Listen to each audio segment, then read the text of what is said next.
Hello दोस्तों, स्वागत है आपका I S P C S वाले यूट्यूब चैनल पे।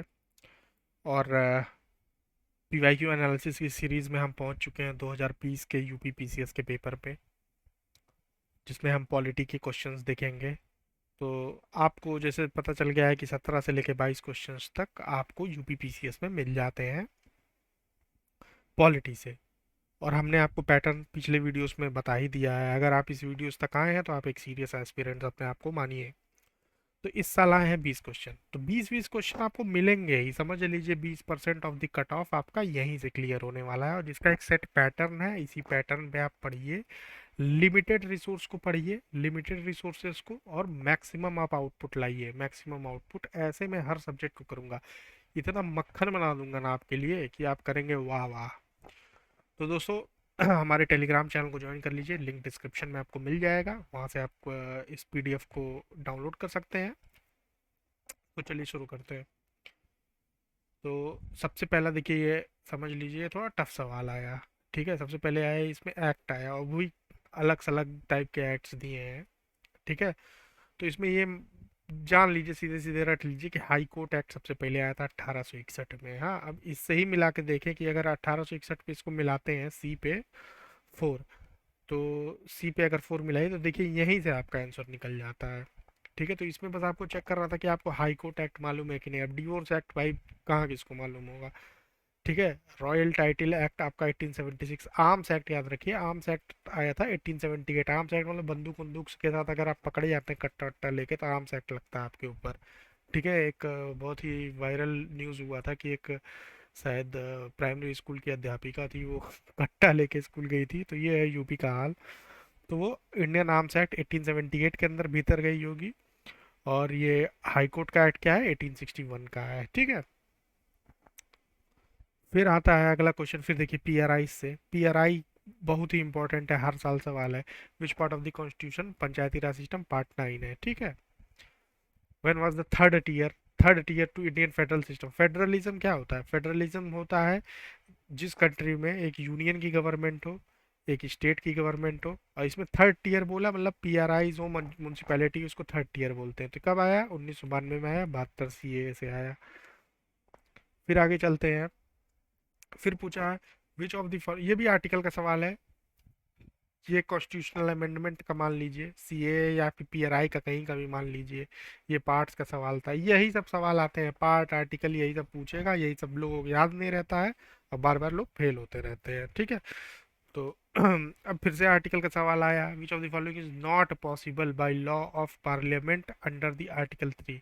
अब आर्टिकल 3 क्या है पहले जान लीजिए। पार्ट 1 में सबसे पहले जो कॉन्स्टिट्यूशन शुरू होता है पार्ट 1 में, तो उसमें सबसे पहले क्या आएगा? Name and territory of the union आएगा। दूसरा admission of the state, admission, कोई भी स्टेट अगर बनना चाहता है, जैसे मान लीजिए पाकिस्तान भारत का हिस्सा अगर बनना चाहे फ्यूचर में, तो उसको आर्टिकल 2 से एडमिट किया जाएगा अंडर द इंडियन कॉन्स्टिट्यूशन। उसके बाद तीसरे से आता है रीऑर्गेनाइजेशन, रीऑर्गेनाइजेशन या फिर ऑल्टरेशन। और चौथे से क्या आता है? Changes in the 2 and 3 would lead to changes in 1 and 4। अगर आप रीऑर्गेनाइज कर रहे हैं तो 1 में भी चेंज कीजिए और 4 में भी चेंज कीजिए, यही है। तो इसमें क्या लिखा है कि विच of the following is not possible by law under the parliament article 3। तो आर्टिकल 3 में क्या इसमें से पॉसिबल नहीं है? तो इसमें एडमिशन ऑफ न्यू स्टेट नहीं हो सकता है। क्यों क्यों नहीं हो सकता है? क्योंकि ये आर्टिकल 2 का है। बाकी अगर बाउंड्री चेंज करनी है तो आर्टिकल 3 से होगा। अल्टरेशन करना है, एरिया कम करना बढ़ाना है, तो इससे ही होगा। फॉर्मेशन ऑफ न्यू स्टेट करना सब आर्टिकल 3 से होगा। ये तीनों होगा आर्टिकल 3 से, और बाकी होगा आर्टिकल 2 से। फिर आता है अगला क्वेश्चन आता है, in removal of which of the following official does parliament not play a role. अब देखिए पार्लियामेंट कहाँ रोल प्ले नहीं करती है। सीधा सिंपल ये पीआईक्यू का सवाल है, किसमें नहीं प्ले करती है? चेयरमैन ऑफ यूपीएससी को रिमूव करने के लिए प्रेसिडेंट रिमूव करता है after the inquiry by supreme court के। बाकी सब में बाकी सब में क्या होता है? जज की तरह प्रोसीजर होता है। चाहे जज ऑफ सुप्रीम कोर्ट निकालिए, चाहे जज ऑफ हाई कोर्ट निकालिए, चाहे कंट्रोलर ऑडिटर जनरल को निकालिए, उसमें क्या होगा? पार्लियामेंट इम्पीचमेंट प्रोसेस सीधा लगता है जो प्रेसिडेंट में लगता है। ठीक है दोस्तों, तो इसमें मैं आपको ये बता देता हूँ कि इसमें क्या है आंसर। इसका डी है, 3 ओनली। उसके बाद अगला क्वेश्चन आता है superintendence and direction and control of all panchayat election of to panchayat. Election panchayat का कौन कराता है? स्टेट इलेक्शन कमीशन कराता है। ठीक है, वही पीआरआई का वही घिसा पिटा सवाल है, यही आएगा, यही रटिए, इसी में से आपका काम बन जाएगा। अब देखिए इसमें से तो मुझे डाउट लग रहा है। इंटर स्टेट काउंसिल आर्टिकल 263 सही है, फाइनेंस कमीशन 280 सही है, एडमिनिस्ट्रेटिव ट्रिब्यूनल 323 है, ये भी सही है। अब यूपीएससी 315 ही से तो शुरू होता है, बट इस इसमें हमको लगता है डी आंसर होना चाहिए। वैसे 315 शुरू होता है, लेकिन इसका आर्टिकल और ज़्यादा आगे तक जाता है। ठीक है, तो इसमें डी आंसर होना चाहिए, बट इसको एक बार आप क्रॉस चेक कर लीजिएगा कहीं से। वैसे मुझे लगता है ये गलत है। उसके बाद विच article of India describe the CVC, central vigilance commission. Vigilance commission भाई कॉन्स्टिट्यूशनल बॉडी नहीं है। विजिलेंस क्या करता है? विजिलेंस विजिल रखता है, विजिल मतलब नज़र रखता है। नज़र रखता है क्या? कि कहीं करप्शन ना हो। ठीक है, तो ये विजिलेंस कमीशन कॉन्स्टिट्यूशनल बॉडी नहीं है, तो इस पे हो जाएगा डी। उसके बाद आता है, अब ये देखिए ये फर्जी सवाल है, ये फर्जी सवाल है, इसके पीछे जो भागा ना वही सही फेल हो जाएगा। क्या है? Consider the following chairperson of the national women commission. भाई कितना कमीशन है? वुमेन का कमीशन होगा, SC ST कमीशन होगा, OBC कमीशन होगा, हाँ EWS का कमीशन होगा, 82 कमीशन होगा। किसका चेयरमैन याद रख पाओगे भाई? ठीक है, वैसे मैं इसका आंसर बता देता हूँ, इसका आंसर डी है, लेकिन ऐसे सवालों के पीछे नहीं भागना चाहिए। सवाल भाई 20 क्वेश्चन है, 19 पे फोकस करो ना यार। ये एक एक को छोड़ दो, एक ये कोई नहीं कर पाएगा, और करेगा भी तो भाई तुक्का मार देना, तुक्का भी मारना चाहिए। ठीक है, उसके बाद आता है आर्टिकल 371। आर्टिकल 371 क्या होता है? स्पेशल प्रोविजन होता है। ये 370 होता है भाई जम्मू कश्मीर के लिए था, जो रिपील हो गया। 370 बाकी के स्टेट्स को स्पेशल प्रोविजन है। इसमें ABCDFG ऐसे करके होगा। एक एक स्टेट का मैं वीडियो बना के डाल दूंगा, आपको रट लेना है, ट्रिक बता दूंगा कैसे रटना है। तो जो 71J है वो किस पे है? हैदराबाद एंड कर्नाटका पे है। ठीक है, उसके बाद अगला क्वेश्चन पढ़ते हैं। फिर से देखिए वही पार्ट, यही सब पूछेगा, part constitutional amendment, parliamentary procedures, यही सब पूछेगा। फंडामेंटल ड्यूटीज 4A सही है। स्टेट्स क्या है? पार्ट 6 सही है। अटॉर्नी जनरल, ये इसमें थोड़ी ना है, अटॉर्नी जनरल ऑफ इंडिया आता है भाई आपका पार्ट 5 में, तो इस पे 110 पे आपका आंसर हो जाएगा, सी हो जाएगा। और सर्विसेज आते हैं पार्ट 14 में आता है। ठीक है, और 14A में क्या आता है? 14A में 4A लिखा गया, मतलब 14A में आपका आता है ट्राइब्यूनल्स आता है। ठीक है, पार्ट्स की भी मैं आपको वो बताया ही हूँ पहले वाले में। ठीक है, जो देखा होगा वो देखा होगा भाई। Which is the largest committee? Largest committee क्या होती है? Estimate committee. एस्टीमेट क्या करती है? एस्टीमेट करती है बजट को, कि कैसा बजट बन रहा है, किसमें कितना पैसा देना, नरेगा में 60,000 करोड़ देना कि 80,000 करोड़ देना है। ठीक है, which article of Indian constitution related to citizenship? कितना फर्जी सवाल है भाई, 5 से 11 है भाई, 1 से 4 तक तो आप अपना टेरिटरी बताते हो, फिर 5 से 11 तक क्या बताते हो? अपना सिटीजनशिप, कौन सिटीजनशिप हुआ भारत का 26 जनवरी के बाद, कैसे एक्वायर कर सकते हो, पाकिस्तान से आने वालों का क्या, पाकिस्तान जाके वापस आने वालों का क्या, यही सब आर्टिकल 5 से 11 में है। उसके बाद 12 से 34 तक क्या है? अपना ये है, क्या बोलते हैं, फंडामेंटल राइट्स है। उसके बाद 35 से 51 तक क्या है? ओ है, क्या बोलते हैं, DPSP है। ठीक है, तो ये सब आपको याद रखना है। उसके बाद आता है क्या है?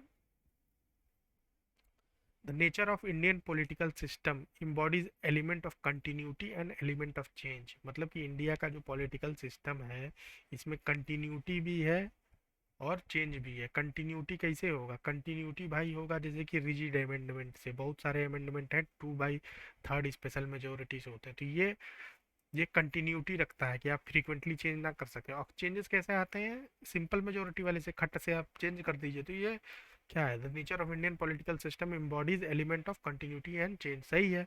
इसका रीजन क्या दिया है? Indian political system contains elements of the following political system such as modern style, traditional style and saint style. अच्छा, यहाँ पे ये DPSP की बात कर दिया है कि DPSP में जैसे क्या, लिबरल इंटेलेक्चुअल प्रिंसिपल है, सोशलिस्ट प्रिंसिपल्स है, गांधीयन प्रिंसिपल है, जिसी को ये सेंट स्टाइल बोला है। ठीक है, तो ये मिक्स करके भारत की जो गवर्नेंस होती है वो चलती है, तो इससे भी एलिमेंट ऑफ कंटिन्यूटी। भाई कंटिन्यूटी क्या होगा? सेंट्रली एलिमेंट से कंटिन्यूटी आएगी, और मॉडर्न लिबरल इंटेलेक्चुअल प्रिंसिपल से क्या आएगा आपका? चेंजेस आएंगे। तो 116 पे अगर आपको मारना होगा तो इस पे क्या मारेंगे? करेक्ट एक्सप्लेनेशन है। ठीक है दोस्तों, आगे बढ़ते हैं। फिर आ गया वही, देखिए हर साल वही बेसिक स्ट्रक्चर का वही सवाल आएगा कि केशव नंदा भारती की, भाई सब रट लो यार, ये सब सीधा सिंपल सवाल है। फिर आता है, फिर देखिए वही आर्टिकल का सवाल है, article 39 equal justice free legal aid एकदम मिलेगा। 40 पे क्या ऑर्गेनाइजेशन एकदम सही है। 44 पे यूसीसी है, यूनिफॉर्म सिविल कोड, मतलब कि सबके लिए समान लॉ, समान लॉ। हिंदू मुस्लिम सिख ईसाई आपस में भाई भाई एक ही लॉ चलेगा, वही है। इस पे इसी पे बहुत बवाल भी चल रहा है कि भाई इनहेरिटेंस और क्या बोलते हैं मुस्लिम में 3 शादी, ये सब वो सब। तो भाई पर्सनल रिलीजियस का इसमें कॉन्फ्लिक्ट आ रहा है। आर्टिकल 25 से 28 जो है अपना ये जो देता है रिलीजियस राइट, उससे इसमें कॉन्फ्लिक्ट चल रहा है। इसमें बहुत ही हमको लगता है कि इस पे वाइड कंसेंसस चाहिए भाई, हर स्टेक होल्डर को मिला के, जितने भी लोग के समाज के हैं उनको जोड़ के चलना चाहिए। क्योंकि बहुत सारे इश्यूज हैं, जैसे ट्राइबल्स हैं उनके लिए क्या करोगे यूसीसी, ठीक है। तो ये सब पहलू हैं। तो 44 से क्या है यूसीसी, ठीक है, उस डिबेट में नहीं जाते। 48 पे क्या दिया है, separation of judiciary from executive, नहीं ये गलत है, ये है 50 आर्टिकल, आर्टिकल नंबर 50 है। फिर आगे चलते हैं, फिर अटॉर्नी जनरल ऑफ इंडिया का आता है। अटॉर्नी जनरल ऑफ इंडिया पे ये क्वेश्चन है, ये क्या है, पार्ट 5 में पढ़ते हैं आपके, ठीक है। The president shall appoint a person who is qualified to be appointed as जज ऑफ सुप्रीम कोर्ट, बिल्कुल सही है। The attorney general shall receive remuneration parliament में डिसाइड, गलत, प्रेसिडेंट इसको डिसाइड करता है, ठीक है। तो इस पे क्या हो जाएगा, इस पे आपका एक सही हो जाएगा, ओनली वन सही। और आगे चलते हैं, Indian federal system called as quasi federal. देखो फेडरल क्या होता है, फेडरल क्या होता है, रिजिड, रिजिड सेपरेशन, मतलब कि ये स्टेट है और एक यूनियन है, ठीक है। इन दोनों, दो गवर्नमेंट चल रही है भाई, यहाँ पे मोदी जी बैठे हैं, यहाँ ममता जी बैठी हैं। तो जैसे यूएस है, यूएस में क्या होता है ना, रिजिड फेडरलिज्म है, वहाँ पे क्या है कि यूनियन ज़्यादा दखल अंदाजी नहीं कर सकता स्टेट के मैटर में, स्टेट जो भी करे। बट यहाँ पे क्या है, यहाँ पे यूनियन को ज़्यादा पावर दी गई है। कैसे ज़्यादा पावर दी गई है, यूनियन लिस्ट में इसमें ज़्यादा पावर है। और कंकरेंट लिस्ट जो है, कंकरेंट लिस्ट जो है उसमें क्या करता है कि ओवरराइड कर सकता है स्टेट को। तो यहाँ पे काशी फेडरल है, काशी मतलब क्या होता है, कासाई मतलब क्वाजाई बोलते हैं, क्वाजाई मतलब करीब करीब, करीब करीब फेडरल, करीब करीब फेडरल। कौन बोले इसको, केसी वियरे बोले थे, ठीक है, ये इंपॉर्टेंट है, इसको याद कर लेना, केसी वियरे बोले थे। फिर इसका रीजन क्या देता है, India has independent judiciary with power of judicial review, भाई ये इसका कैसे हो सकता है, ये तो फेडरल बना देगा ना। कॉसी फेडरल का अगर आपको रीजन चाहिए कि भाई कॉसी फेडरल का रीजन क्यों हो रहा है, क्यों इंडिया में एक स्ट्रॉन्ग सेंटर है और स्टेट्स के पास पावर कम है, यही बोलते हैं कॉसी फेडरल को, क्यों है, due to seventh schedule. Seventh schedule मतलब क्या हुआ कि आपके पास यूनियन के पास ज़्यादा पावर है इन द लिस्ट, स्टेट के पास कम पावर है, कंकरेंट में वो ओवरराइड कर सकता है, ठीक है। तो ये इसका करेक्ट एक्सप्लेनेशन नहीं हुआ, तो 126 पे हम लोग मारेंगे बी। यार ये असर्शन रीजनिंग वाला थोड़ा सा दिमाग लगाना पड़ेगा, ठीक है। अब बहुत सारे लोग बोलेंगे कि अरे ये पी वाई क्यू बेस्ड नहीं है, भाई सब पी वाई क्यू ही बेस्ड है, इतना नॉलेज आदमी रख के चलता है जेब में, ठीक है। ज्वाइंट सिटिंग, ज्वाइंट सिटिंग किससे होती है भाई, 108 आर्टिकल से होती है, मैं फिर से याद दिला देता हूँ। और राज्यसभा लोकसभा कैन भी टेक प्ले ऑर्डिनरी लेजिस्लेशन पे होता है, ठीक है, ऑर्डिनरी सामान्य जो लेजिस्लेशन है उसी पे ये होता है, ज्वाइंट सिटिंग होता है, मनी बिल कॉन्स्टिट्यूशनल पे नहीं होता है, ठीक है। फिर आता है which of the following is the legal basis for extraordinary powers exercised by government during the lockdown, ठीक है। ये 2020 का पेपर है, लॉकडाउन टाइम का, किससे मिला, डिजास्टर मैनेजमेंट एक्ट 2005 से मिला, और एपिडेमिक डिसीज एक्ट 1897 से, इन्हीं दोनों से क्या हुआ, लॉकडाउन लगा, ठीक है। ये फिर से रिपीट कर सकता है भाई, इसको याद कर लेना, 2 और 4 है इस पे आंसर। फिर आगे चलते हैं, आर्टिकल 61 क्या है, इम्पीचमेंट का है। आर्टिकल 67 भी क्या है भाई, रिमूवल ऑफ वाइस प्रेसिडेंट है। 90 पे क्या, रिमूवल ऑफ स्पीकर है। 94 पे क्या, रिमूवल ऑफ डिप्टी स्पीकर है। ये सारे आर्टिकल्स हैं, याद कर लीजिए, आंसर होगा इस पे सी, ठीक है। उसके बाद देखिए ये क्वेश्चन आया, अब देखिए डेट्स का, मैं हर हर साल भाई डेट डेट का कहीं ना कहीं घुसाड़ के दे देगा, या फिर क्रोनोलॉजिकल आर्डर आपको उछाड़ के दे देगा। लक्ष्मीकांत पे ये सब नहीं दिया भी होगा भाई, लक्ष्मीकांत में डेट कौन रट रहा है, पता नहीं दिया है कि नहीं दिया है, ठीक है। तो कॉन्स्टिट्यूएंट असेंबली ने नेशनल फ्लैग कब अडॉप्ट किया, तो 22 जनवरी 1900, 22 जुलाई 1947, 22 जुलाई, सी है इसका आंसर होगा। इसके हेड कौन थे इस कमेटी के, ठीक है, हेड कौन थे, डॉक्टर राजेंद्र प्रसाद थे भाई। जितनी भी, जब कॉन्स्टिट्यूएंट असेंबली में जितनी भी कमेटी, सब कमेटी, ठीक है, सारी आपको याद होनी चाहिए, मैं याद करा दूंगा, ठीक है। और याद हो जाएगा। देखो याद करने का तरीका क्या है, लोग डर रहे होंगे अभी कि अरे भाई इतना कैसे याद होगा, ये देखो याद करना कोई खेल नहीं है, बस आपको बार बार बार बार मतलब डरना नहीं है। सबसे पहले तो लोग क्या करते हैं, डर जाते हैं कि अरे भाई कैसे होगा। बस बार बार उसको याद, बार बार उसको बोलो ना, बार बार उसको बोलो। तुम इतना बोल दोगे कि तुमको भुलाएगा ही नहीं कभी जिंदगी भर। भाई गाना कैसे याद होता है, गाना लगातार गाते रहते हो, वही है, गाने की तरह इसको गाते रहो। फिर लास्ट क्वेश्चन आ गया, development and monitoring evaluation office which monitors the progress of long term policies is attached under. Long term policies को कौन करता है भाई, नीति आयोग, पहले प्लानिंग कमीशन करता था, ठीक है। तो इस पे आंसर हो जाएगा आपका डी। तो यहाँ पे खत्म होता है हमारा 20 सवाल ऑफ 2022। 20 सवाल क्वेश्चन खत्म होता है 2022 का पॉलिटी का। आप अभी तक पूरा जिस्ट जान गए होंगे कि भाई सवाल कहाँ से आते हैं और कैसे स्मार्ट स्टडी की जाती है, ठीक है दोस्तों। अगर आपको वीडियो पसंद आई तो चैनल को सब्सक्राइब कर लो भाई। और अपने दोस्तों को शेयर करो यार, जो तैयारी कर रहे हैं, बहुत लोग परेशान हैं यार बेरोजगारी से, ठीक है। और अगर आप हमें सपोर्ट करना चाहते हो यार तो प्लीज़ सपोर्ट करो यार। हमारी यूपीआई आईडी मेंशन है डिस्क्रिप्शन में। हम कोई भी टेस्ट सीरीज नहीं बेचेंगे आपको, ठीक है। डिस्क्रिप्शन में यूपीआई है। अगर यार महीने में से 500 रुपये भेज सकते हो ना तो हमारे सपोर्ट हो जाएगी, आपको अच्छा कंटेंट मिलता रहेगा, ठीक है। कंटेंट मिलता रहेगा, कोई पेड ग्रुप फेड ग्रुप हम लोग नहीं चलाएंगे, बढ़िया से तैयारी किया जाएगा। सपोर्ट करना है भाई, सपोर्ट कर दो, नहीं है भाई जिसके पास तो मत करो यार, देखो वीडियो फ्री ही है, ठीक है। मैं कुछ चार्ज नहीं कर रहा हूँ, ठीक है दोस्तों। तो मिलते हैं आपसे अगले वीडियो में, 2019 के पेपर को डिस्कस करेंगे और आपका कॉन्सेप्ट पूरी तरह क्लियर करेंगे। आईएसपीसीएस वाले चैनल से जुड़ने के लिए